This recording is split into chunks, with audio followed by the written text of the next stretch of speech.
أعوذ بالله من الشيطان الرجيم.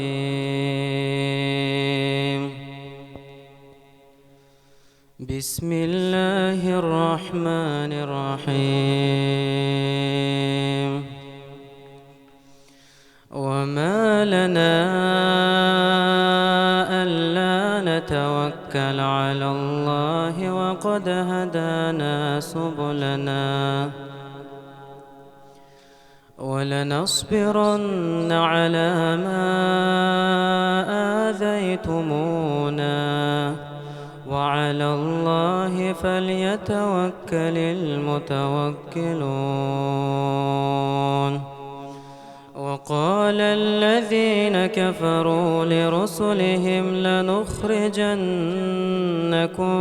من أرضنا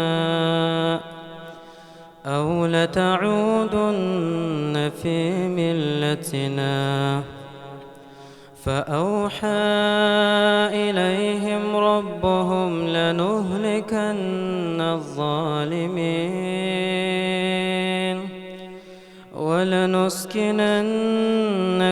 الأرض من بعدهم ذلك لمن خاف مقامي وخاف وعيد.